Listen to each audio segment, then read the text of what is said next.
আসসালামু আলাইকুম প্রিয় দর্শক, আজকে 21শে নভেম্বর মাধ্যমিক ও উচ্চশিক্ষা অধিদপ্তর থেকে একটা অফিস আদেশ দিয়েছে। তো এটি মূলত এমপিও ভুক্তির নতুন আদেশ। তো আদেশটি আমরা বিস্তারিত দেখব। মাধ্যমিক ও উচ্চশিক্ষা অধিদপ্তরের আওতাধীন আঞ্চলিক কার্যালয়ের সংশ্লিষ্ট কর্মকর্তাগণকে জানানো যাচ্ছে যে এমপিওভুক্ত শিক্ষা প্রতিষ্ঠান অর্থাৎ স্কুল ও কলেজ অনলাইন এমপিও সংক্রান্ত যাবতীয় আবেদন নিম্নোক্ত সময়সূচি ও নির্দেশ মোতাবেক নিষ্পত্তি করার জন্য সময়সীমা পুনর্নির্ধারণ করা হলো। তো দর্শক, এমপিও ভুক্তির জন্য সময় পুনর্নির্ধারণ করে দিয়েছে আবারও মাওসি। তো 1 নম্বরে বলা আছে যে প্রতিষ্ঠান প্রধান এমপিও সংক্রান্ত অনলাইন আবেদন প্রতি জোর মাসে 6 তারিখের মধ্যে আবেদন প্রেরণ করবেন। 2 নম্বরে বলা আছে উপজেলা মাধ্যমিক শিক্ষা অফিসার উপজেলা শিক্ষা কর্মকর্তাগণ তাদের কাছে আগত এমপিও সংক্রান্ত অনলাইন আবেদন প্রতি জোর মাসের 12 তারিখের মধ্যে নিষ্পত্তি করবেন।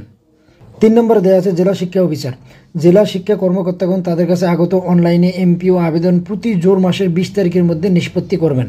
4 নম্বরে দেওয়া আছে আঞ্চলিক পরিচালক অথবা উপপরিচালক মাধ্যমিক অঞ্চলের পরিচালক উপপরিচালকগণ মাধ্যমিক প্রতি বিজোর মাসের 6 তারিখের মধ্যে এমপিও সংক্রান্ত অনলাইন আবেদন নিষ্পত্তি করে অনুমোদিত আবেদন মাধ্যমিক ও উচ্চশিক্ষা অধিদপ্তরে প্রেরণ করবেন। 5 নম্বরে দেওয়া আছে মাধ্যমিক ও উচ্চশিক্ষা অধিদপ্তরে পুনঃযাচাই মাধ্যমিক ও উচ্চশিক্ষা অধিদপ্তরের সংশ্লিষ্ট শাখা প্রতি বিজোর মাসের 8 তারিখের মধ্যে অঞ্চল হতে অনুমোদিত আবেদন পুনঃযাচাই করে ইআইএমএস সেলে প্রেরণ করবেন। 6 নম্বরে বলা আছে এমপিও সভা প্রতি বিজোর মাসের 10 থেকে 12 তারিখের মধ্যে এমপিও সভা অনুষ্ঠিত হবে। তো দর্শক, স্কুল এবং কলেজের এমপিও করণের ক্ষেত্রে আবেদন করতে হবে প্রতি জোর মাসের 6 তারিখের মধ্যেই। সেই আবেদনটার সর্বশেষ নিষ্পত্তি অর্থাৎ এমপিও সভা অনুষ্ঠিত হবে প্রতি বিজোর মাসের 10 থেকে 12 তারিখের মধ্যে।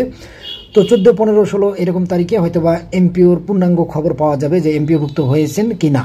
তো দর্শক, এই ছিল এমপিও ভুক্তির নতুন আদেশ সংক্রান্ত পরিপত্রটি। ধন্যবাদ সবাইকে, ভালো থাকবেন।